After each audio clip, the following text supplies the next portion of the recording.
Yeah. But no, it was no excuse. Yeah, it's no excuse. And going to school, it's almost like you saying like you was getting bullied at the same time too. My friends went, they was children. They didn't know no better. They went and told what they saw. He did it in front of my friend. Mm-hmm. And when I got to school, I had people coming to me like, I'm sorry that your daddy, did that to you. And then I actually remember one time I ended up going to the hospital. I think that's when he fractured my wrist.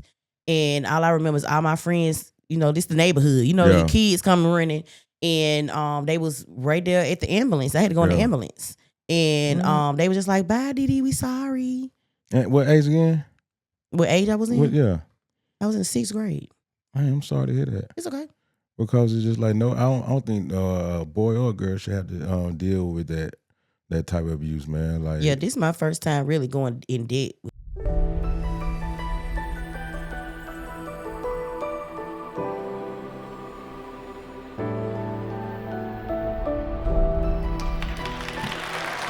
Welcome back, man. What's going on, family, man? This is Levi, man, and welcome back to It's the Way We Live, man. This is the platform, man. It's about real stories, real growth, real transformation, man. Hold on, I had to get myself right, man. Forgive me, y'all. But today's guest is someone who embodies resilience, creativity, faith, entrepreneurship, all in one. Man, she's a model, mentor, ordained minister, author, mental health advocate, business owner, but she is a woman who turned pain into purpose. From launching a waist bead and jewelry business to writing a book focused on mental and spiritual fasting to advocating openly about bipolar disorder and anxiety. She's building up platforms that empowers people who feel unseen. Family, help me welcome DeAngela Pippen. What's going on? What's going on? What's up? Man, hey, before we get started now, I know you. All right, okay. I know you said Yes. ordained minister. It's Sunday. That's all right. It's all right. See, I'm reaching. You reaching? I'm okay. ready. Okay. All right now. Hey, for Christians, Baptists, AME, the whole body, non-denominational, unconventional. She said she unconventional. Let's kick it off, man. Let's kick it off. We taking shots, Let's man. take a shot. I usually let the guests, determine, what we're gonna be blessed at. So we taking the shot to prosperity and truth. Prosperity and truth. Yes. From a distance. All right.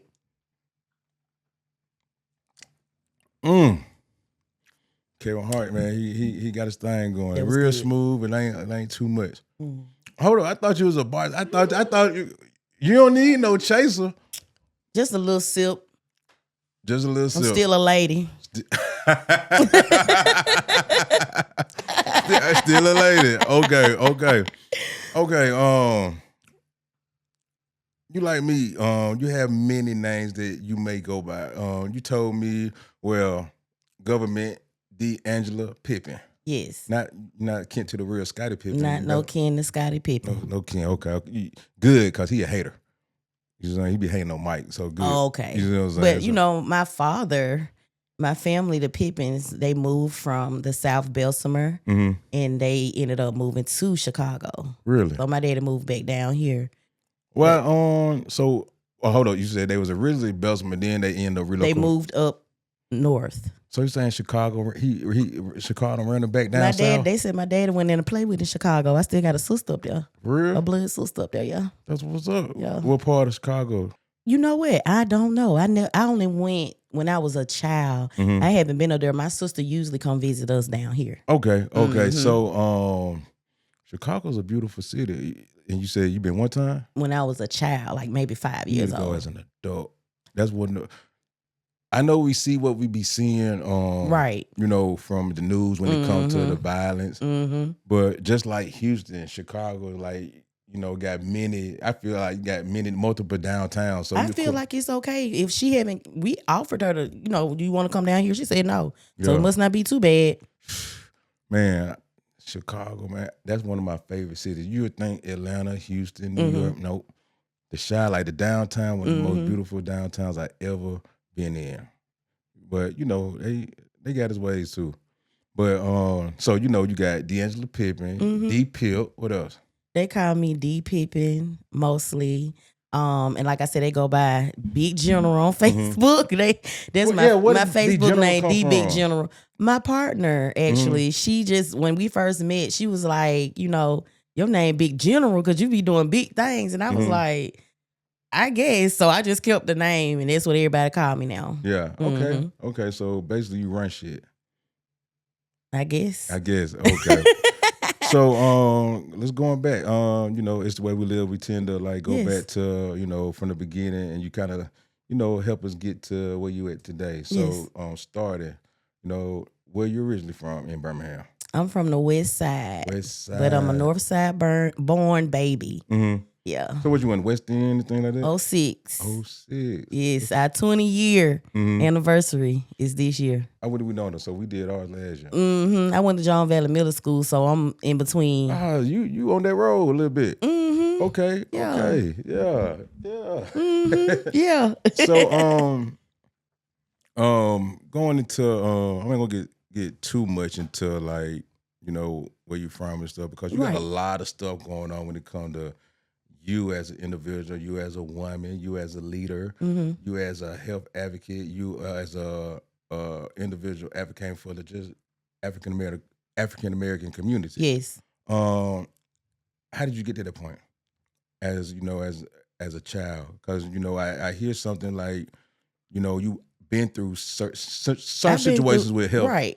So from a child, like you said, don't make it a long story short, but my life upbringing wasn't bad like that. I would say I grew up with my mom and my daddy. They was hardworking. They considered us middle class family.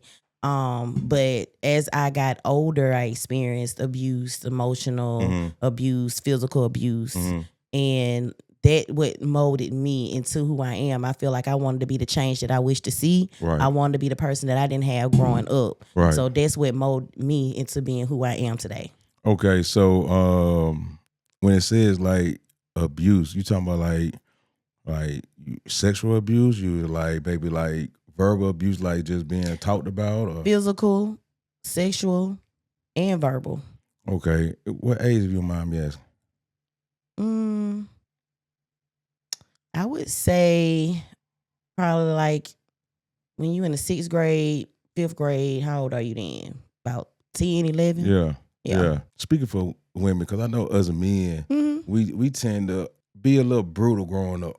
Right. You know, because we dealing with our egos at an early age. We got our peers trying not to look like the weakest one out the bunch. And sometimes we treat our women a little bit difficult, you know, when it comes to little girls and little boys. So growing up as a child, was that abuse with like your peers, or dealing with just grown adults who just took advantage of innocence? Peers and family. So as dealing, like, was it like a close family? Was it something like? Well, my father physically abused me and verbally abused me. And my first experience sexually was with a peer, a guy. I wasn't ready yet, but he continued to force himself. And as I got older, I realized when no do means no. Yeah. But when you young and you growing up in an environment where you don't know what's right and wrong, you allow things to happen because you just feel like, well, I ain't getting love at home. Yeah. So I was kind of promiscuous too, because of what I was lacking at home. I was going through a lot of mental and behavior issues at a young age due to what I was experiencing at home. Right. And so basically it's just almost like you just looking at my situation, you know, I wasn't abused by my parents. Now, whippings, and I feel like maybe my pops used to beat me a little bit too hard. Right. But you know, everybody got their own different experience. But I feel like in my own situation, I got let down by my parents. So in that situation, just the only man that you knew in the beginning, basically, you know, kind of let you down. Definitely. In order to break your character as a woman down. Yes. That you was looking for that outside. Yes. What are ways that you think you can help, you know, younger women, young girls, when they go through that? Who can they talk to? Because, you know, like it can be difficult. You know, sometimes the mother, they would ignore the signs from the child, daughter or son, whether they getting abused. And they be like, no, that just because they want to keep a man sometimes. Right. Or just because they want to keep the family together, or it just can be so much of an embarrassment that they don't even want to just be out, so they just kind of cover it up. You're right. I feel like, you know, I don't know how they feel because it's not my first time speaking out about my truth. But I just got to a point where I don't care anymore. I feel like we as a community, we sweep a lot of stuff under the rug because we try to keep up this image of we don't have family problems. But that's what causes generational trauma because we sweep it under the rug. And for me, I just started healing within. Now I'm not saying that it was easy. A lot of the things that I had to grow through, not go through, but grow through, just lashing out, always ready to fight, short temper, that got me places that I didn't want to be at. I ended up going to jail a few times for fighting, High school or like middle school? Middle school. I was in the STAR program in the 6th grade, but I was being abused. So people didn't know why I was acting out like that. That's why a lot of parents, if you watching this, when your child acting out, or teachers or anybody, if you see children acting out, figure out what's going on. Tell them. When you see children acting out, figure out the roots of what's really going on at home. Because bullies just don't bully nobody out of nothing, but I wasn't a bully. I was someone that was like allowed people to bully me until you poked the bear too much. And then I had to beat that. You know what I'm saying? Right. So that didn't get me nowhere. Like I said, I ended up in the STAR program. If y'all know what the STAR program was, if you in the Birmingham City schools, student transition and recovery, we had to be to school at like 5 a.m. We working out until like 6, 7 o'clock in the morning. All right. So STAR program, is that for kids that's actually going through that? Troubled children at school. So how did somebody notice that you were getting trouble or be in trouble, or did that something you finally spoke out to maybe a counselor or a teacher? If I can remember, I think I told them, but they called my mom and dad up to the school. And I remember I was so afraid. I didn't know what was going on. And they realized that how nervous I was. That they put my daddy out the meeting and made him stand in the hallway. He was upset about it. He was like, you just making it seem like I just beat on you. And I'm like, well, technically you did. You done punched me in front of my friends. You just slapped me across the face. You done fractured my wrist. And my friends went to school and told it. That's embarrassing. So did he cause this same abuse towards your mother? No. So why he hated you so much? I don't know. Was you like a loved child by somebody else? I'm just asking. That's what my partner always asks, because it's more than just me, but I was the only one that always got in trouble. Yeah. And got beat on. Like it was favoritism like hell. Really? Yes. And how many brothers and how many siblings you had? My mom has 5. My dad has 4. I got a big family, but living in the household, it was 4 of us. But that was your biological father? To my knowledge, yeah. I'm the baby girl. Baby girl. And I got a brother under me. Wow, he would do you like that, especially as the baby? Because you think the youngest get spoiled and I don't have that luxury. Oh, man. I used to go to school with raggedy shoes. And but was that more of a financial lack, or no? I grew up in a middle class family. My daddy retired from Barber's Ice Cream. My mama was a security guard for the Birmingham Museum of Arts and a nurse.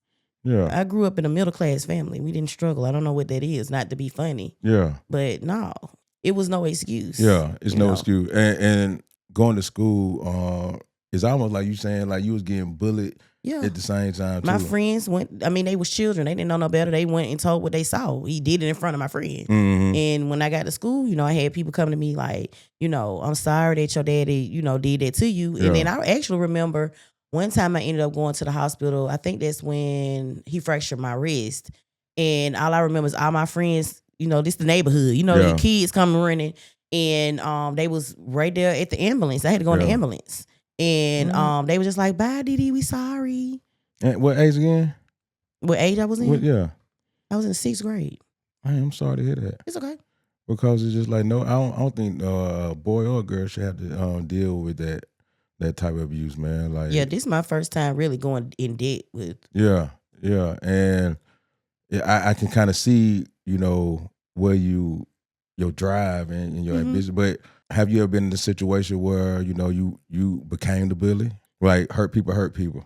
No. I was the opposite. You was the opposite. I learned, I can't explain it, but I guess you could say I'm an empath. Mhm. I have empathy. So if I know how it feels, I didn't want to be the one to do that. Yeah. But again, if you poke the bear, I'm gonna Mhm. take it too far because you What should would- never bother What me. would be too far in your city? What's If one you're of if the you're most? bullying me and I keep telling you to leave me alone and you keep doing it, So what's one of the most too far moments you ever had? when you put your hands on me. I'm talking about what did you do? Like did it go overboard? Did they like was messed up real bad, or you just set a tone? They were like, okay, don't play with D. No, we got to fight. Mm-hmm. Yeah. And I know before we got here, you said you had to deal with many fights and you know Yes. growing up. I grew up like in middle school. I like to do a lot of things, you Mhm. know. I had people that just didn't like me. You know, you Mhm. gonna have that, you know, and I never knew what people saw in me, but I always knew I wanted to be somebody. Right. I remember I was saying, you remember, I don't know if y'all watching Queen Latifah show used to be on, and I used to say, I want to be on the Queen Latifah show. I'll never forget. I was like, I want to be famous when I get older. Mhm. My dad was like, you'll never be shit. All right, let me ask you this: when that was going on, and I guess I'm finna be real tapped into some masculine Come on. energy real Yeah, quick. come on. You know, was you heavy set then? I've always been a full figure. All right, so you think he probably resented you for your weight? Cause sometimes I know. don't know. My mom wasn't a big woman. My oldest sister by him that stays in Chicago, she's plus size. Mhm. My niece that's my sister up north, her daughter was plus size. She went to Tuskegee University, so I don't think size came in. Has he ever been big, or is he a big My guy? dad was a big guy. He was like 6'6", 6'5", heavy set guy. But he was heavy set. Yeah, nice looking man, nice curly hair. Well, you know, I be talking to Kiera, right? And you know, she been putting me on a lot of like mental health and we've been doing therapy. Mm-hmm. And so going and talking to people, talking to the therapists and stuff like that, I had realized for myself that, you know, sometimes I do a lot of projection. Okay. And he probably was seeing himself through you. I'm not saying it just no, I get it. No, we being honest. I mean, like I said, with what I've learned from my father, and I'm not gonna take away from the fact that he was a provider. Mm-hmm. I grew up with my mother and my father. My mama worked because she wanted to, not because she had to. Right. So my daddy did give us rings and stuff on special occasions, and sometimes not even a special occasion, because he always said, when you get a man, you know, I don't want you to get, if he give you some, you feel like you got to give some up. Now, I'm not going to take away as a man. He did teach me a lot of things, but he had his dark side to when it came to me. Yeah. So I don't know. Like I said, from the history, they say he was on his SHIT up in Chicago. Didn't nobody F with him. He was a hustler. He was that man, you know. So I don't know. Maybe like you said, I always been a go getter. Because maybe, and I'm only saying that because if you said, you know, he was a big guy, you see what I'm saying? He was heavy set. Even though he was tall, he still was a tall, big guy. And you know, he probably saw himself growing up. He probably saw you growing up. He might have been, was he fat when he was little? I don't know. You know what I'm saying? And people picked on him for being a certain weight. But they didn't know my struggles if I had them at school. So I can't say that would be the reason. I just never knew. Yeah. You never know. Yeah. I never understood it myself, you know? Yeah. So I was young then, so I really never really understood to even know the acts. Like, and that probably go back to when I was asking you, hurt people. So you said you was more empath. Had more empathy. Thank you. Yeah. And I think a lot of us men we do that. It's like the hurt, whatever we experience, we tend to push it off on the person that we love. Yeah. Because I had realized that, and I had a aha moment, you know, going through therapy and doing my homework and stuff like that. Like I realized my father, you know, he was a hard man, hard man.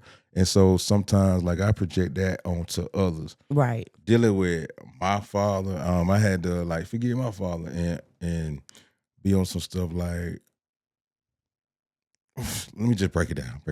All right, so from what the story I heard is my father was a love child.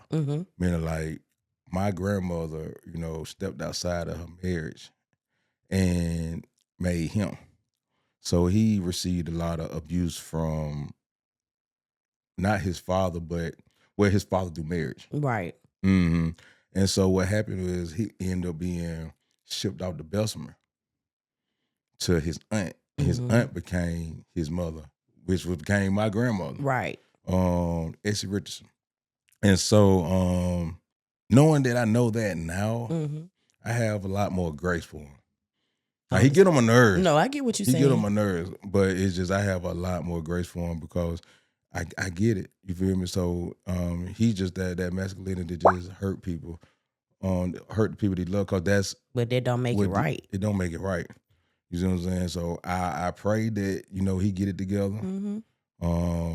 Because what happened is he became like an outcast among others. So even when he went to his aunt, and I'm just going off what I have heard from him and others, he was like almost like a Cinderella story. He was like drawn to another family.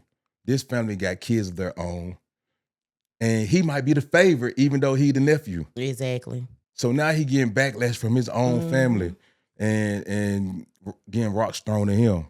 So his whole life has been trying to survive the best way he can and manage the way he can, because he's really been alone. And the person who probably only loved him was his mother, and she gone. Right. Yeah, I can get that. Yeah. So we up, and we got to get this shit together. The generational trauma is real. I'm trying to tell you. And although I don't have kids of my own, I think that's why I never whooped my nephews. I never really whooped them, because they'll tell you to this day, I used to be like, I didn't whoop y'all because I used to get beat. Yeah. It's different. Like my sister, them, they'll chastise them, but I never did. Yeah. I used to be like, how many times I whoop you? I used to be acting like I whooped them. I used to be like, your auntie mean. I used to whoop y'all auntie. No, you did. And I don't whoop their kids. I'm a great auntie, so I don't whoop my niece and nephew. They love me to death. So I think that's one thing, and I'm thankful that, like you said, hurt people, but I wasn't that. Yeah. Okay. So transitioning from the STAR program, how long did the STAR program last? Is it like a middle school thing or a high school thing? It was a middle school. I don't know if it was in high school, because I was in middle school at the time, but it was like a 6-week program. But if you got, if you continue to still be, a bad child or whatever, then it'll extend. But we had to get graded every day by our teachers. Every day we had to get a rating or whatever it was. And if we didn't have that set number at the end of the day, because we had to stay after school too. So we had to go to school early, like 2 hours early, and stay like 2 hours late. Wow. Okay. So and with the 2 hours late, is that where like situations come where like other stuff happens? Like, we had to just work on our homework and go through PT. But I wasn't really in trouble with that. Like, I think I got one bad grade one day out of the whole time, and they was in show. They were like, Miss Pippin, we didn't believe you got a bad grade. I don't even know what I did that day, but I did what I needed to do, so I can just get up out of there. Okay, so throughout the abuse, trauma, being promiscuous. Hold on, I can't leave that out. Yeah, promiscuous. Excuse me. So you out here. That's what promiscuous is. Almost like I look at from the male point of view. A promiscuous is a yeah. All right, so thank you. Promiscuous, I have always thought for me, because I've been out there. I've been out there in the world. Is an undercover hoe. Yeah, I won't say that. I was just like hunching. So it's so it went like, hey, D, let's go and lay up. So was you more the aggressor? Like, I'm finna get this nigga. Nah, I wasn't. I just didn't know what no was, because again, through what I experienced, lack of feeling like I had love. Not even just with my father, my mom. I felt like I didn't have a strong relationship with her either. So I ended up, in DHR, not custody of them taking me away from home, but after that happened with my dad, fracturing my wrist, they had to come out there. So I had a lady come out there every week, and, just going through my phases. Yeah. Just going out, hanging out, being promiscuous. Yeah. So basically, you almost look at, you want somebody to love you. Yes. You feel like this is the thing that can keep a nigga. That'll make, not even keep them, because I never was in a relationship. I was just, like you said, hunching. So when it came to you hunching, you could cuss. what type of male that was you going after? Was you like the man who was dealing with somebody and you wanted to feel the power of the challenge, taking the nigga away? Most of them was single. I mean, they knew how to approach me. It wasn't like, hey, let's go have sex. You know, it was like either we was friends or something like that, or we had some type of close relationship. Okay, I'm gonna keep it all the way buck. Cause you a big one, plus size. All right, they always say a plus size woman is the one that, you know, always take care of you and give you the best head. I ain't never do none of that stuff. I ain't never do none of that, baby. No. And I like women all my life too. And then you got to think about it, I grew up with a father. He did his parts, but again, I told you I was raised to know what I want. Okay, so when I hear you transition to a female. Like I ain't transitioned to a female. Well, I transitioned to like a female. Well, yeah, I said that wrong. I said that wrong. Listen. I tell Kia all the time, I'm a male person. My English a little fucked up. I know. It's okay. No, that's why I was fixing it, you know. And so.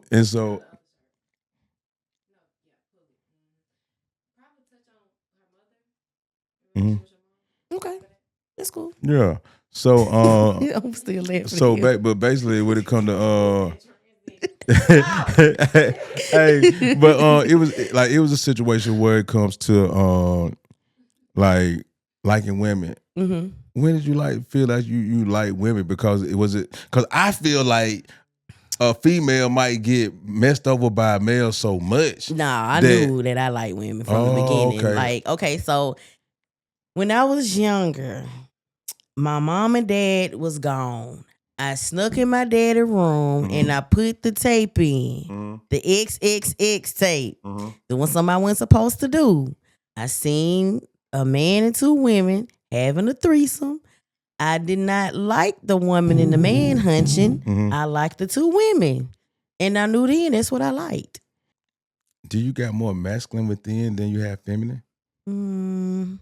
I could be aggressive, but you get what I'm saying though.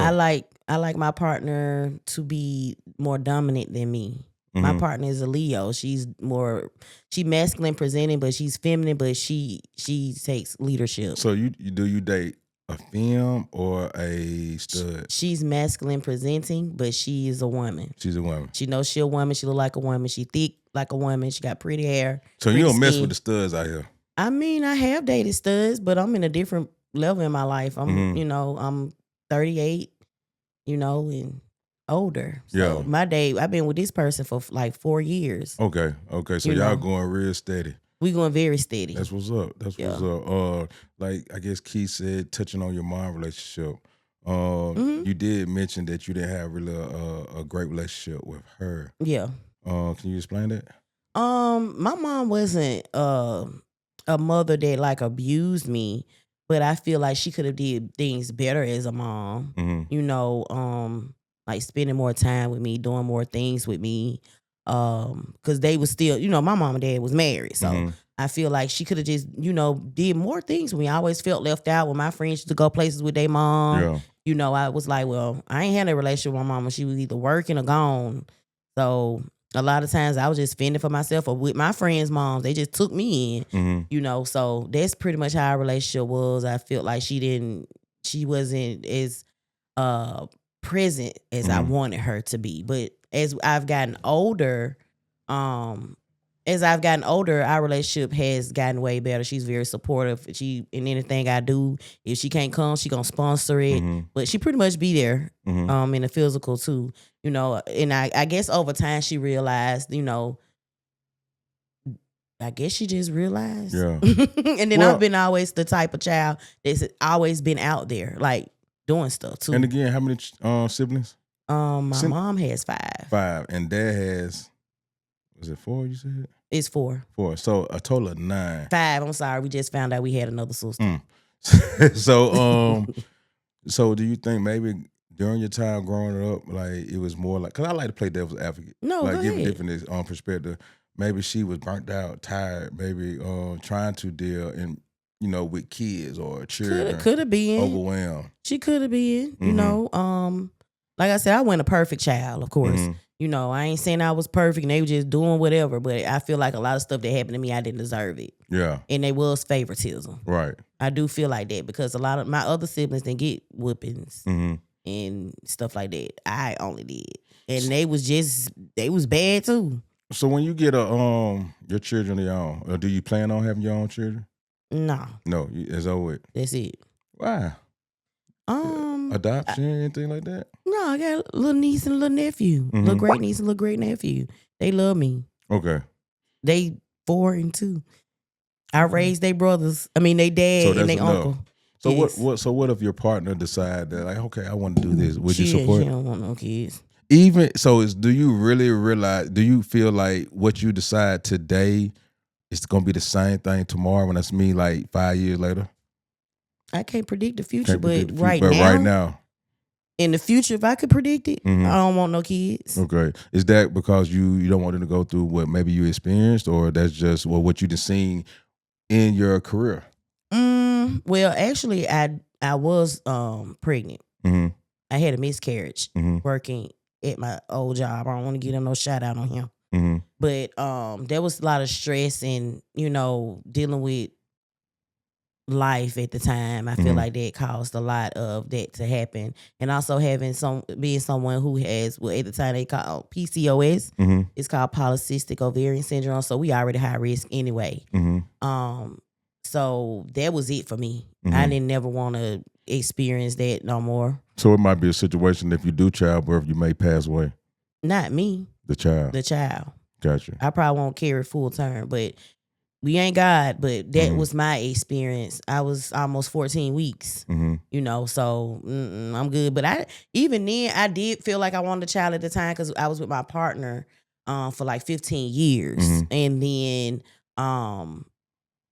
once I experienced that, I was like, you know, that's it. I don't want to experience that type of hurt no more. That's a different type of hurt. Yeah. That's your person. You created that. Yeah. And I guess you could say fear, but on top of that, I'm content because, again, I got a niece and a nephew. Right. And other people kids. Like, I love the children because I can give them back. Exactly. And then the way my lifestyle is now, I feel, you know, when things happen to us, we don't know why it happened. But looking at the life that I live, God knew I wasn't ready for no child. I be on the move too much. Yeah. With all the things that I got going on, even with what I got going on now, even having a full-time job won't work for me. Right. Because God always make a way for what I'm trying to do. Exactly. Okay. Moving forward, your first LLC, man, was that at Miles or before Miles? So Miles was my LLC. No, my LLC was in 2014. Damn. I'm hitting 11 years. Y'all forgive me if my math wrong. I'm hitting 11 years this month. I celebrated, Lord. Yeah. I think it's finna be 12 years because I did my celebration for 10 years in 2024. Yeah, so damn, y'all. Time, no way go back. Hey, congratulations, man. Hey, yeah. Yeah, so I'm sitting here like, okay, but at Miles, it's called the Women's Business Center. So it's called a business cohort. You graduate because you learn how to, you know, get your business affairs in order, learning how to get your finances in order. They get you in school to learn how to do that. Yeah. And then at the end of that, you graduate and do your pitch competition. Right. If you want to. So, yeah. Okay, so you did that. Waist beads and jewelry business. Did that come after that or? I started doing it in 2022.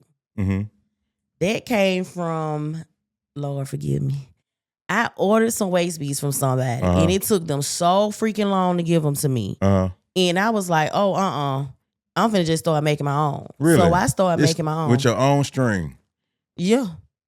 Okay, and so how did that transition to a business? Okay, so I started doing them for myself, and then people used to be like, you need to start selling them. And I was like, no. So I started doing them while I was at work, and my other coworkers and stuff was like, they wanted to get some waist beads, and they was like, we'll buy them. Yeah. And I used to always say no, but then everybody just started buying them, and it just started booming. So did it start off almost like, okay, you created a product for yourself. Did you also find therapy in doing it when you created it? Yes, I was going through depression at that time. after you have a baby, you have postpartum and all that. Mm-hmm. So I was feeling real suicidal, and my family took me out of town to the cabins, and I just started beating, and that's how my journey really got serious. And then I took my pain and made it into a purpose, and I did a event with this girl named Bree Wright and Ebony Malika. Y'all know Malika? I'm like you. How you be? I be asking okay, you. well, Nah, I'm gonna say their names though because they deserve their flowers. We did a event there, and it was a beating class, and we did a breakthrough spiritual event, just laying ourselves loose, and it just started from there, and then it's been up ever since. Really? So are they considered partners or just? No, there was just some women that planted the seed and don't know it. Okay, that's what's up. All right, so when the waist beads, like I have heard many different stories, whether it's from people that I know or TikTok or YouTube or social media. Waist beads, like are they like something spiritual or like waist beads? What's that the y'all significant? See, they came from they come from originally in Africa.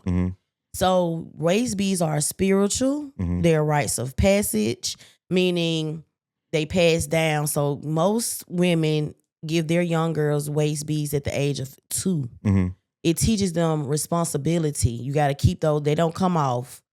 They towns. Only way they come off if you cut them off.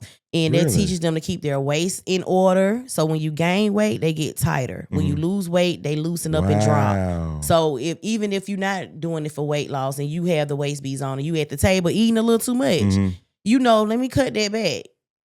I never looked at it like that till now. It's like a waist trainer, if you want to say that. It's almost like accountability partner. It's definitely for accountability. Damn. And it's for wellness as well. I lost 45 pounds wearing waist beads. Okay, so where you at with it now? With like weight? Yeah, all right. No. So, plus size. Not trying to, because I still want to talk about the jury as well. No, too. you good. Talk about whatever. But when it comes to like the plus size situation, you did plus size modeling. You do runway shows. Am I right? All right. So when it comes to, you got people like is it Lizzo, and other people that's in the plus size era, but then they might do weight loss. Where would you go when it comes to that? Because you might be an advocate for people who are plus size, but then say if you just lose weight and you get down to slim, and you down to a size 4. Like, what would you do about your following? I don't see me losing weight. You don't? No. I would lose weight, if I needed to. Let me say this. I'm content with how I look. I'm okay with my size. I've never had a problem. And even with my health, I lost enough weight. So my health wasn't a problem. I was on a lot of medicine. I'm holistic. And that was based on weight? Yes. I had to lose weight to get off all the meds. All right. Do you still have to take meds now? Yeah. I do have a doctor. I have a primary care doctor, but I got myself off a lot of meds by changing the way I eat. I'm more chicken-tarian, y'all, because I only eat chicken, turkey sometimes, no beef, no pork. I haven't had beef or pork in probably about 15 years. And I was on a lot of pills, y'all, but right now I just got high cholesterol and high blood pressure, but my cholesterol isn't that elevated. She just don't want it to get too high. So when I go back, because I've been working on myself, when I go back, I'm sure I'm gonna be off of them. My blood pressure, I really feel like it's my anxiety. A lot of times people got to understand, you got to get to the doctors be quick to just throw you anything and don't get down to the root of the problem. So I've been learning to get more in a Zen situation, and doing like beetroots and drinking my herbal teas and stuff like that to get my blood pressure at ease. So because, everything that you're taking in your body as far as pills got a reaction. And when you taking the blood pressure pills, they work on your kidneys and your liver and stuff like that. So that's why I'm trying to get my weight down to a place where I'm good. Right. So my blood pressure when I went recently, it's been good. So that let me know. So I know you said you content, but what would be wrong with just making them beads a little tighter? What? So you trying to say that if I make the waist beads a little tighter so I can lose a little bit more weight? Like what? Why? Why would you just want to be content when you can actually be all the way down based off your height?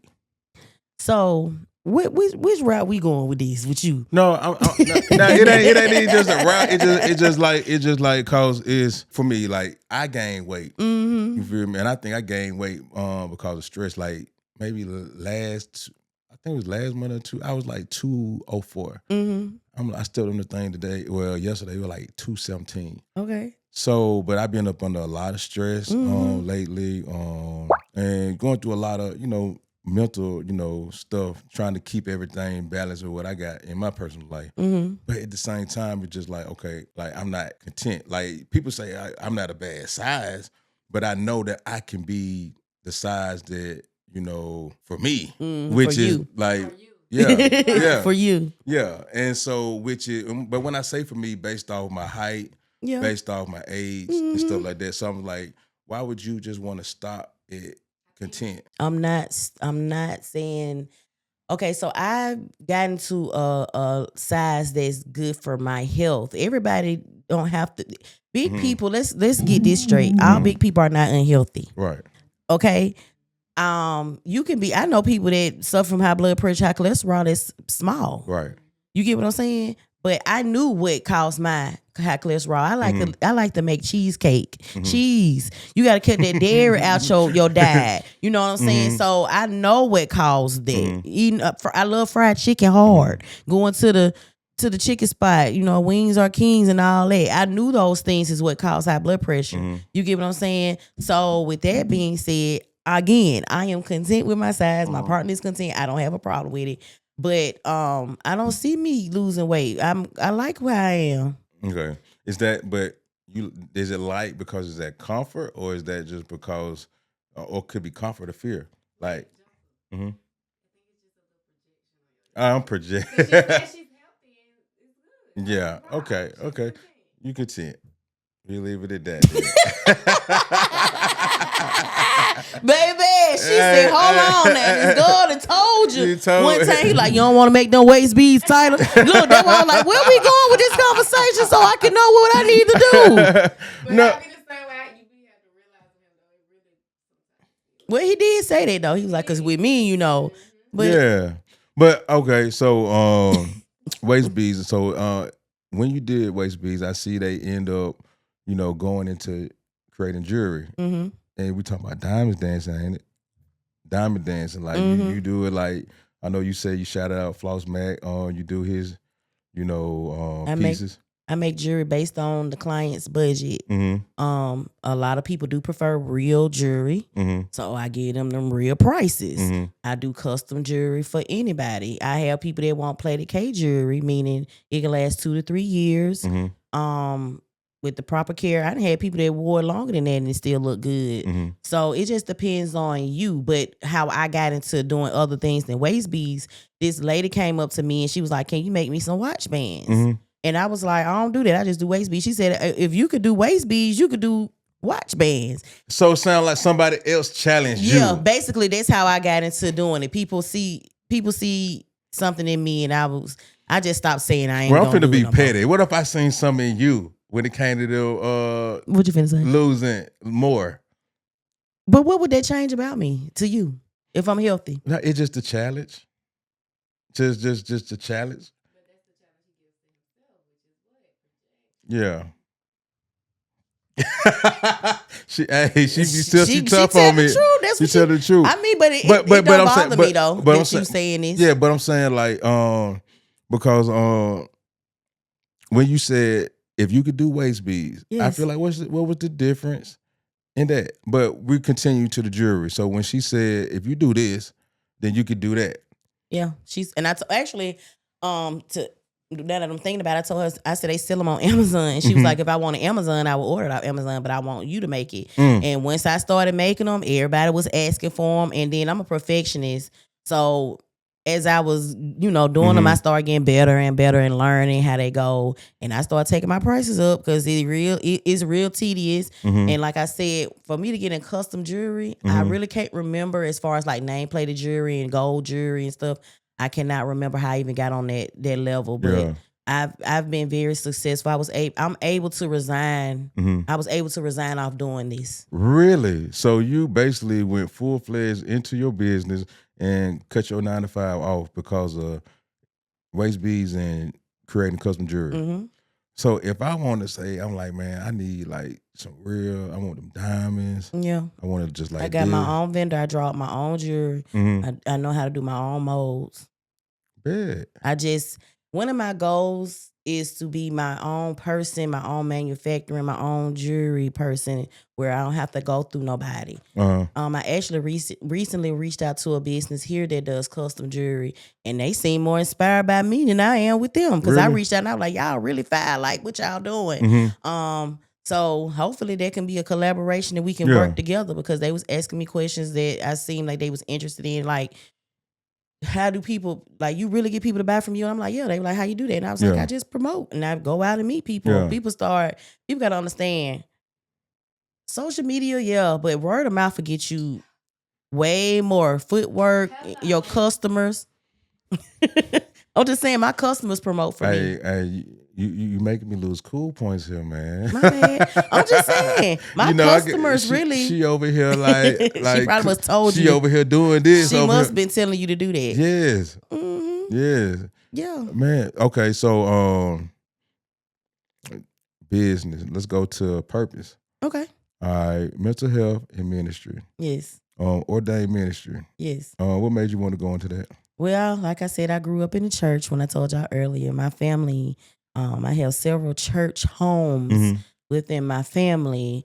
And I just feel like a lot of this stuff I ain't gonna say stuff. A lot of the religion is very generic. These pastors, and a lot of them I have witnessed, just not who they are in front of their flock. And when you in leadership, is a different type of level and respect people have for you. And let's be 100, y'all. Like I said, I grew up with my mom and my daddy. Being gay in religion does not mix. Right. According to how people live through the Bible. Right. But what people don't know is God did not condemn them for being gay. He condemned them for being perverted, messing with children. Yeah. That's why I said it's deeper than rap. Everybody reading they make the sins convenient for what they want it to be. But Dylan, I gotta sit up on. No. Fact, can we take a shot real quick? Okay, before we come do on. this? You good? In the middle of religion. In the middle, like, because I feel like this gonna hold up before you take it, y'all. when I be talking to my lady, right? Sometimes we'll go into the spirits. Okay. Basically, like, I call them the chemicals to the of the world. You feel me? Like, it's a cheat code to tap into different portals to get to God. Okay. And so you'll get more of the real me when I'm up on the spirits than I am sober. Okay. That's what they call it, the spirits. That's what I call it. You feel me? And so basically it's just like, let's go, because we finna ride. Okay. I'm so tickled. But what was that? I thought you had. Oh, she sped it up. She good. Okay, so hey man, hey, listen. She's a lady. Hey, hold up, man. Hey, just chill now. I'll be taking 2-on-1 over here. I need somebody else over here to even it You out. can hold your own. You a man. On God, on big God. You heard what she said. He can hold his own. He a man, right? So going into what was it? I lost it. Ministry. And we was talking about being gay. Solomon and Gomorrah. Yeah, okay. So when it comes to that, my belief is you're right about that. And I also said, you can't really point the finger at one without pointing. So yes, if you do got homosexuality in the community, then you also got to point out fornication. But they're not focused on it at all. But you know what I'm saying? So like you can't talk about this without talking about fornication, because fornication, I feel, is the cause and the root of the other bullshit. That's children out of wedlock. You see what I'm saying? That's STDs. I get what you saying. You get me? I get what you saying, but that's not even what they focused on. That situation also cause open murder. Doors to a lot of stuff. Yeah. If you lie, you will steal. And on and on. Yeah. So that's and then when people talk about the 10 Commandments, I feel like the Ten Commandments, they are like, oh yeah, we getting hover about orders and rules. But I feel like the Ten Commandments is just order in order to keep the community whole. Oh, and you gotta have some type of order. Exactly. And so it's like but from what I done heard outside in the world, it's just like the Ten Commandments is just basically people don't want to be accountable for they shit they want to do behind closed doors. Yeah. And now when it do come to homosexuality, my belief, this is my belief. Yeah. The only reason why I feel a certain way about homosexuality is because when it comes to the physical aspect of it, it was not designed. Okay. You feel me? Like when I say like when it comes to two men, you know, it's just like you hearing booty. You feel me? So it's just like it's not the design. It's you see what I'm saying? It's not designed. I know. I'm just saying, baby, they gonna be on this live. I mean, this podcast. Like what in the world? No, I'm just saying it's out of the natural order, and that I'm not saying I have my own feelings too, but they'll probably be like I'm being contradictory. No, but but see when it comes to women, but that's what I'm saying. I don't want to be contradictory, but I do feel where he's coming from. It says, but go ahead. Yeah, did y'all know they have insurance about that? Oh, okay. Go ahead. Mm-hmm. They have to cover themselves. But when it comes to the lesbianism, in the community, I think it comes from the root cause when it comes to men. So if we're demonstrating a perverse way, then of course the women gonna do it too.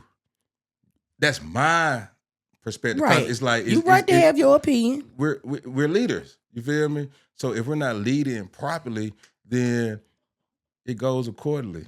I'm disagreeing because I grew up in a straight household. My mom and dad was married. My dad treated my mom amazingly. My mom worked because she wanted to. My dad gave us gifts and my mom gifts without it being special occasions. My dad was a hard worker. We didn't struggle. So I cannot speak for the next person, their story. I made my decision on why I like women, and that's because I like what I saw. I had a choice. When people say you have a choice, I had a choice. Yeah. I was not molested or any of those things to know what I liked. So I can't speak for the next woman. And no man make me feel like I wasn't good enough, so I'm finna go be with some bitches. It was none of that. I like women because that's what I like. Right. My daddy was against it. Yeah. You know what I'm saying? My mom was just like, tell me what else is new. Exactly. But see, when I'm not objecting to none of that. I just feel like, speak your opinion. You know, we grown. I think we have free will to do anything that we want to do in this world. Do. Because I might be against the whole what we talking about. But I might go over here and go sell some dope. I might go over there and hurt my own people. Yeah. You feel me? The sin is no different. It's just a different category of sin that we doing. We hurting each other. Well, I'm not saying you. No, you good. Speak. You know what I'm saying? Yeah. So it's just one of them situations. Yeah, you can't judge. But we do have to, I feel like the community has to come up with a ground, like we need to have a real true understanding of like what's going on, what's the root, and how can we fix it? Or asking you, is it too late? Too late for what? Like for me to be converted into being straight? No, I'm not talking about convert. Oh, okay. I'm talking about like the community going into betterment. Whether it's like killing, stealing, envy, pride, ego. I don't feel like it's too late. I just feel like everybody you got these, well, I'm just going to mind my business and focus on myself. And you got the ones that want to be like Michael Jackson, let's make a change. And you got the other ones that just be talking and ain't putting it behind it. I don't think it's too late. It's just you got to vibe with your tribe because no one will ever be on the same page. So basically what I'm hearing is almost like, all right, for example, if you want to go biblical, Moses.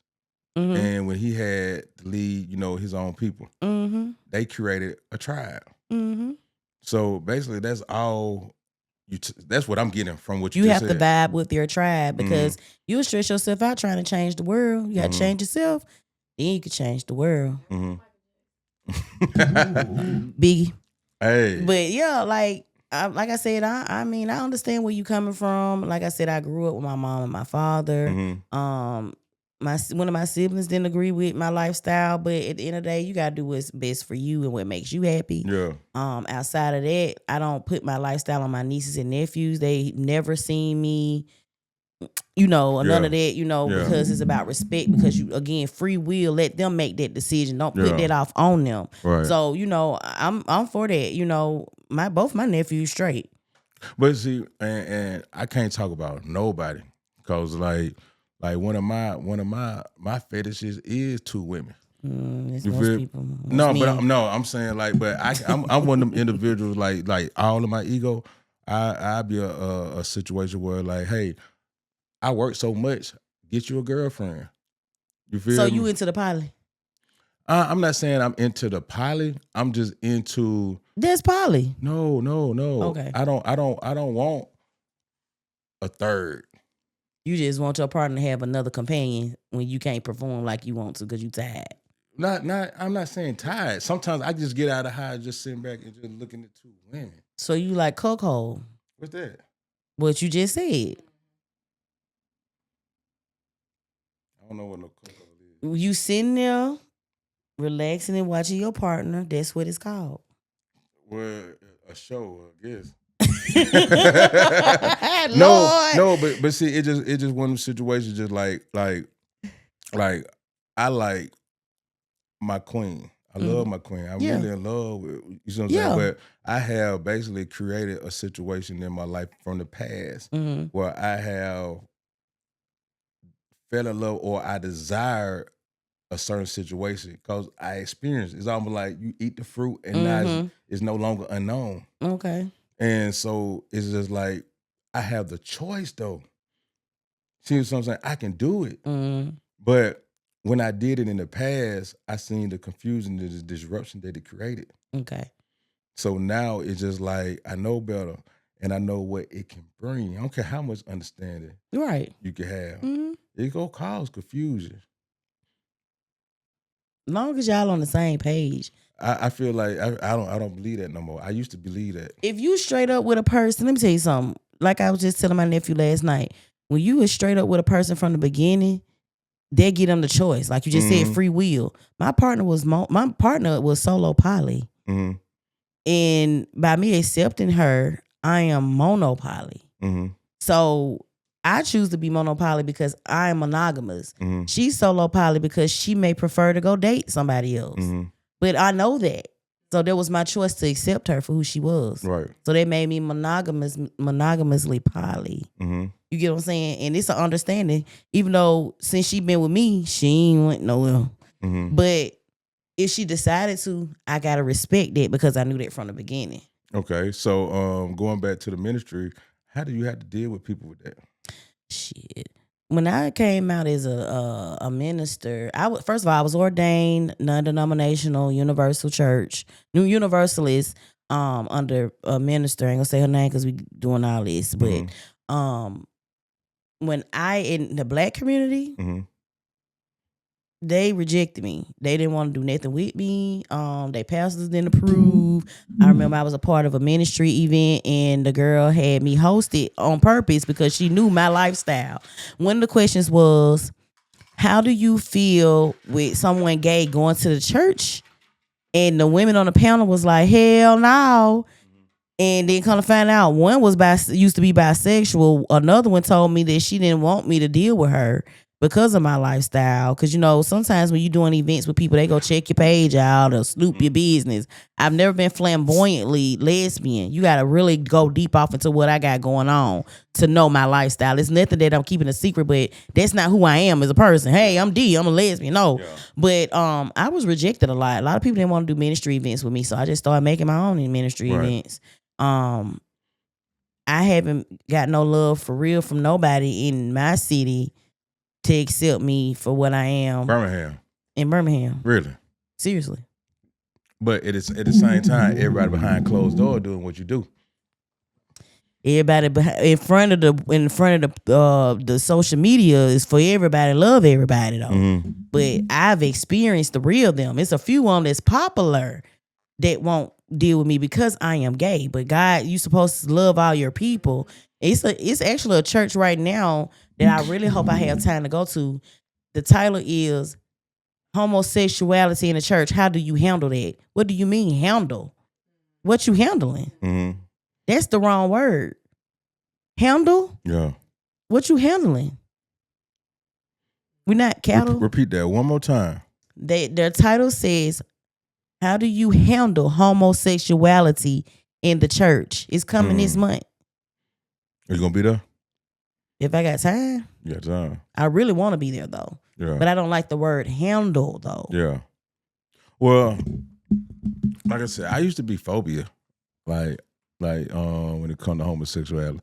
But as time I did a lot of shit, you know, in my lifetime. I'd probably been like 3, 4, 5 different characters.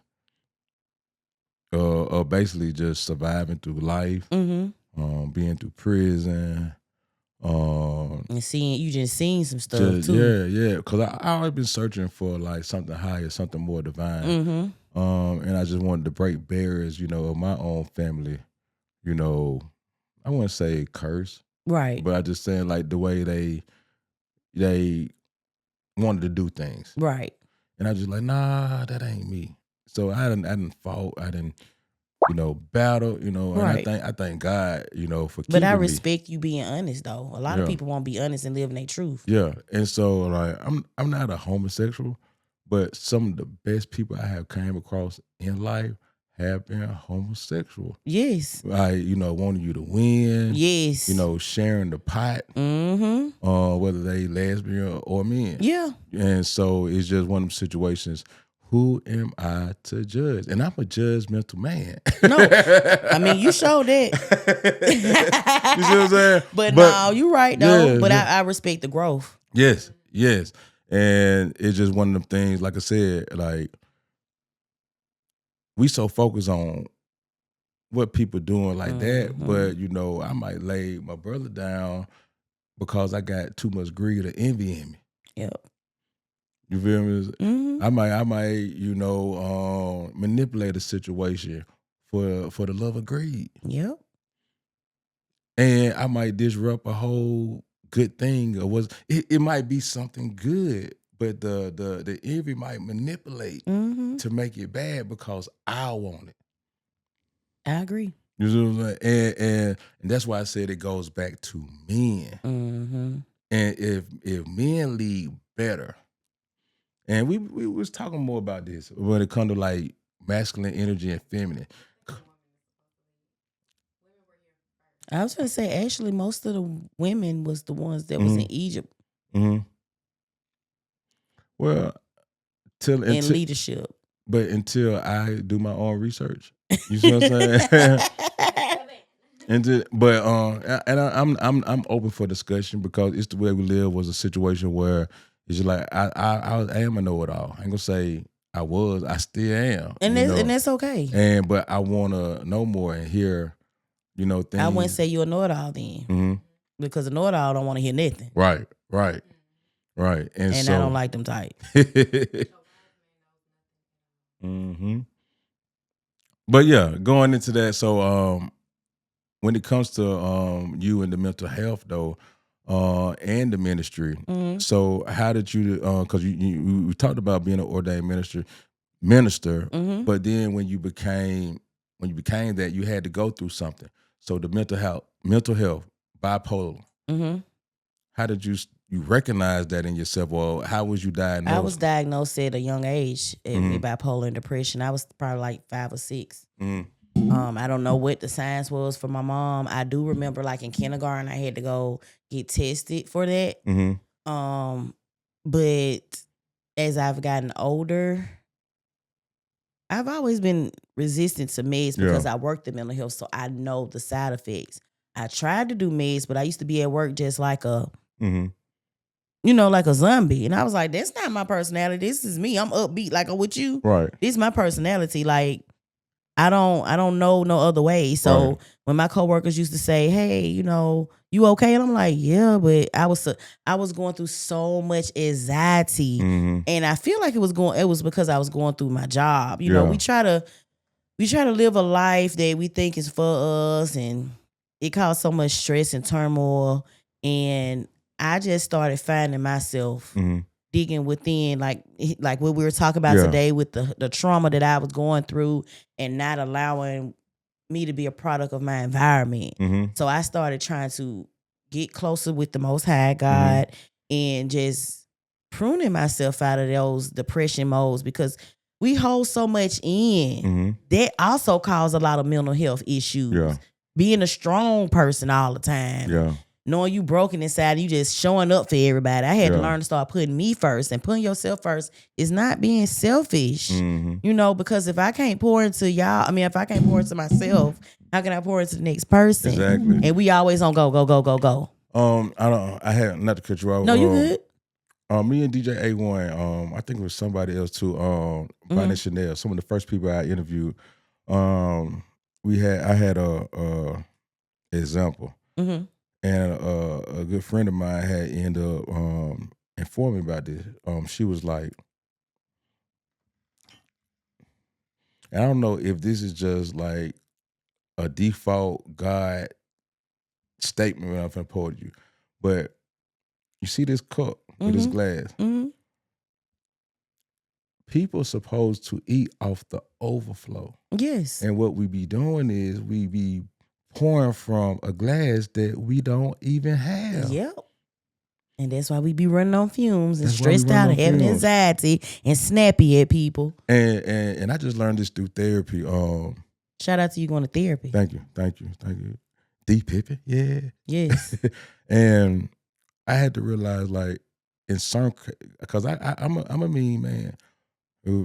But at the same time, people who do hold my heart, they walk all over me, because like when they tap into that inner me, you feel me? They get me. I get what you're saying. They get me, and so I had to start learning how to say no. And I mentioned, I heard you mention that, like, you couldn't say no to nobody when it comes to, when you're speaking about, you know, being promiscuous. You know, you just like, hey, yeah. And when you get the power of no, you know, within no, in a period, nothing else need to be said. Nothing else need to be said. Nothing, because people will walk all over you. Yep. And what will happen is, not only you got to learn how to say no, and this from therapy, and I'm talking about like last week homework. Right. I have learned that you have to be okay and not feel guilty, because sometimes when you used to say no, you'll feel guilty. Hell yeah, you will. You'll feel bad. Yes, and then when people sense that, it's like they let's stamp on, let's tramp on and make them feel worse. Yep. And then you'll end up giving in. Yep. But it's just one of those situations we have to learn how to say no, be firm with it, and keep moving. But it takes time to do that. But like you said, when you get that feeling of no, then you become the villain. You bad guy. I don't care. That means you went for me, because a person gonna love you even if you get that no. But that's like a child. You got them spoiled. Yeah. And they used to you saying yeah. Then when you finally say no, they just throw a temper tantrum. Adults do that too, because they used, like you said, used to you being the yes person. Soon you say no, but then you the bad guy. They still a child. The age say they're adults. Generational. But a lot of us have not grown. Yeah. A lot of us is not age grown. Don't mean you grown. Yeah. You right. You right too. And y'all need to go to therapy and heal. A lot of stuff we are dealing with is inner child trauma. And we got to let it go. And no means no. I want y'all to know that. No do mean no. And to anybody that's watching, don't be like me. No means no. For real. So going to the lightning round. Okay. You see what I'm saying? Waist beads. Jewelry. When it comes to designing, what you rather do? Waist beads or jewelry?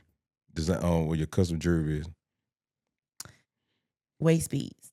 Jewelry easy. Waist beads. Okay. Why? But is this just the fact of the creativity? Yes.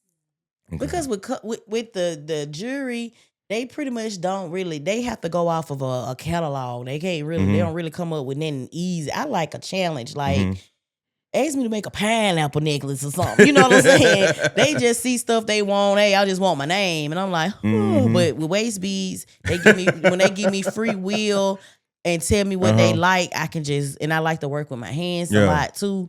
And I know it's with a lot of intention. Not saying y'all, now I love what y'all do. Don't be mad at me. You know, I love that y'all come to me for jewelry.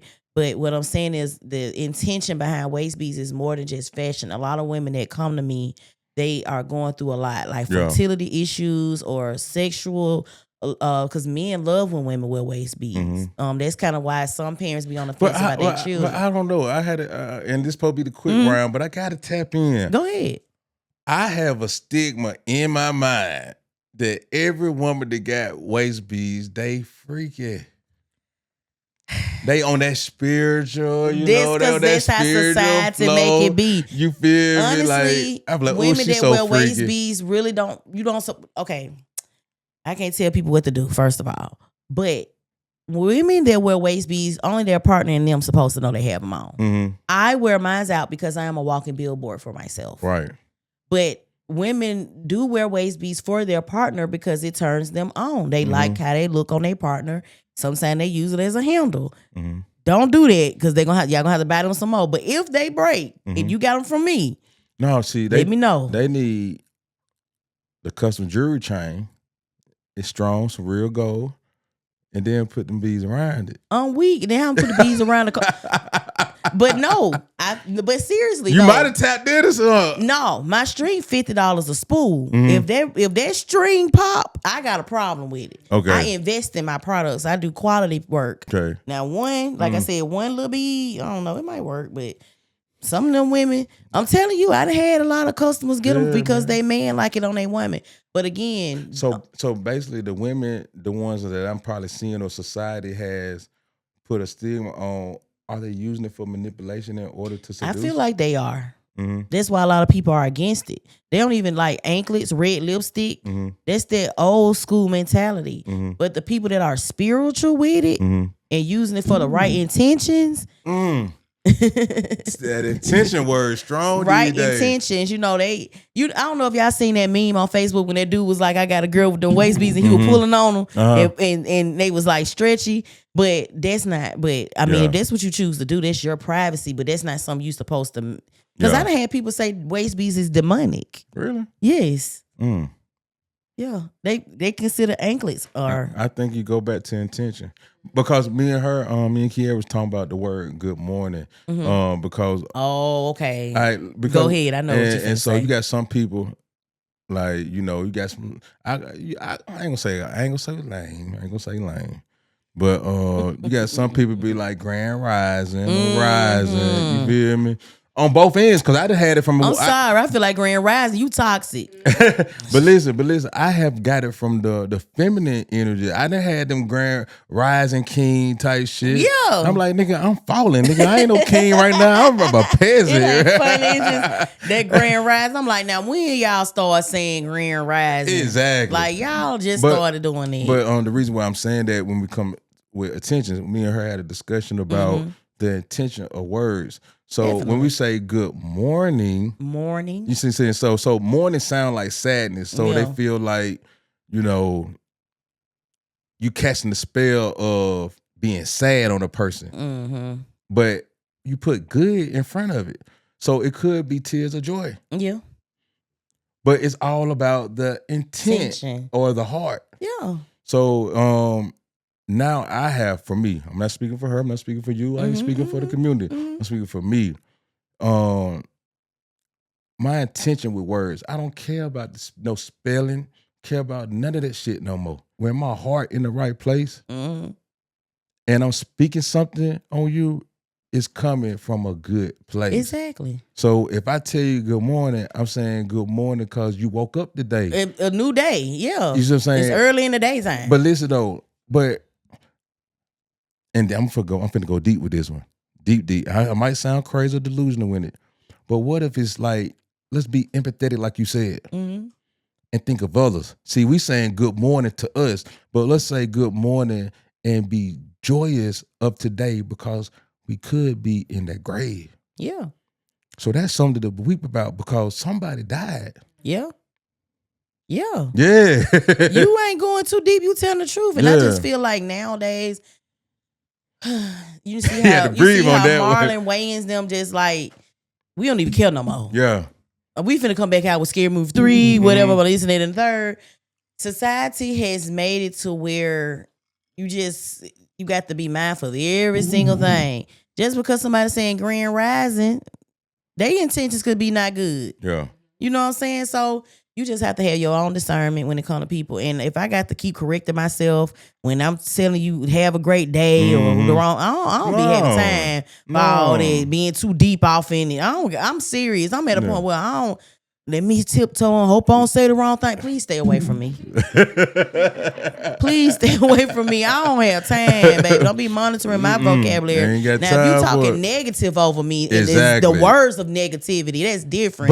But God's discernment informs you of that. Yes. And you have to should know. trust that. But if we just saying good morning, wait.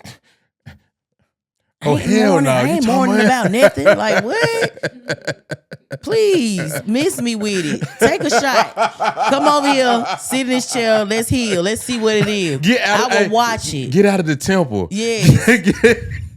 Now look, I don't know what temple they in, but they don't need to be in now because Get out that temple. The monks, we're peace. We don't care about none of that. They don't care about none of that. You don't care about none of that. They don't care about none of that. I promise you. That's why I was like, I know this off the subject, but I actually met the monks 3 times. I volunteered. The for ones that were walking them. around? Mm-hmm. Really? Yeah. I was like right next to them with the dog, Aloka. And a lot of people was against them, but I'm like, Jesus went in the 4 walls. Jesus was on the streets. You know what I'm saying? He was cool with the monks. The monks they don't have a religion. They just peaceful people. Okay, so back to the quick thing. We got so offset. All right, so you said you like your fried chicken. All right, what's your favorite restaurant in the city when it comes to fried? Whether it's like the chicken spot. Green Acres. I know a lot of people don't like Green Acres. I know people do not like Green Acres chicken because they feel like it be, you know, when they get in the bag and it's wet. But you got to know how to tell them how to fix it. Yeah. And all they doing is salt and pepper, y'all. Like you can tell them don't put no salt. You look like you like that manager special. I do. And I tell them hold the salt, please. No, I don't like all that salt, though. Which one? You like? I go to one downtown. Downtown. Yeah. Is that the original? I think so. Yeah. Okay. Heels or sneakers? Heels or sneakers? Heels. You like the step? Definitely. Definitely like it. Okay. You think Ray J lying or he faking? I mean, do you think Ray J is real about the health situation or he faking? I feel like he being real. You think so? Yeah. I think he's faking. Well, if he is, then God have mercy on his soul because there ain't nothing to play about with your heart. You drop dead right now. I'm talking about let the blood come out his eyes. Oh, no, they said it was fake. It was fake? Okay. I Okay. think he said it was fake. So you saying it was fake on that end, but the hard part real? I feel like it is. Okay. He just plays so much. You know, like a cry wolf type. So is there anything that you want to tell, the media, social media? You want to give a shout out, last word? I just want to say thank you for allowing me to come on your platform. Continue to live in your truth and do what you're doing and allowing people to be free to come and just let loose. I really enjoyed myself and the energy and the vibes. And as for me, I'm just living each day as it go. I don't look to the hills and all that. I just like to live life to the fullest. I have witnessed so many people that are in bitter health just dropping like flies, you all. Have no regrets in what you're doing in this life because you only live once on this earth. I do believe that we do come back and reincarnate in something else. And I just like to live my life being true to who I am. What you see is what you get. And that's it. For real. We can just keep it moving. Social media, where they can find you at? DEE Big General on social media. If you're looking for me on Instagram, it is waistbead_mother MUVA, and on TikTok it's Big General. And that's it. If y'all want to get waist beads or custom jewelry, you definitely can hit me up on Facebook. I'm very direct. I do custom orders. I'm a 3-time. No, I'm sorry. 5-time award-winning jeweler, voted by Birmingham votes, community votes, and that's just that. Don't forget about the book. My book is actually on Amazon. 7 Days to Mental and Spiritual Fast by DeAngela Pippin is still available for you all. I made that book, over 5 years going through life and just how I got through and fasted and got my mental health together. I'm not against anybody that needs help with a therapist in medicine. I'm not against that. I encourage you to do that. Prayer can only go so far. Okay, and I'm not saying that in a bad way to the people, but sometimes we need a little extra help, and that is okay. It's okay to not be okay. That's what's up. You had something you want to show, Kiera. Thank you, Vanna Black. Yeah, I don't mind showing y'all. What is this? Okay, so I had to do it right because I ain't want y'all to be talking about me pulling it out no plastic paper. Mm-hmm. But I do this one. This is simple. So men, if you ever wanted to get you some nice custom stones, these are white jades. They're like purity, clarity, mental health, and very soothing. If you want to wear these, some people use them for prayer as well. You can get these from me. I have plenty on hand. I make them myself. And women, if you want waist beads, here you go. These have roses and jewels on them. They go around your waist. We talked about this already on the video, so make sure y'all watch. Then the ones I can grip them. He can grip them. I can grip them. Okay. You can grip them. And then if you want these viral stainless steel bangle bracelets with your birthstones on them, I have those. And then last but not least, these are, I don't know what y'all beliefs are, but if you wear diamonds, it's the same thing. These are intentional bracelets. This one is a carnelian. It's for libido, feeling, your sexual desires. And I have the wording and everything on here, fertility and safety. So if you want some intentional jewelry, I do that as well. I am spiritual, you all, not religious, but I do believe in God. I love everybody and I support everybody. So when you contact me, you don't have to worry about nobody knowing your business for what you're ordering from me, especially when it's something for healing or intentional jewelry. And I don't post it on social media. What's up? Man, you do your thing. God is good. God is great. God is amazing. And, I just thank God for every platform that he blessed me on. Man, I thank God for you because I thank God for you. It has been amazing, to sit here and talk to you, to hear your story. And so, man, I appreciate conversations like this because what we saw today, man, it wasn't just a model, not just an entrepreneur, not just an author. We saw what it looks like when someone refuses to let diagnosis define destiny. From waist beads to wellness, from fashion to faith, from struggle to strategy. This is what It's the Way We Live is all about. If this episode spoke to you, you already know what to do, man. Make sure you like, make sure you share, and subscribe. Send it to someone who needs encouragement. And as always, don't just listen to the conversation. Live it. Until next time, peace. Yeah.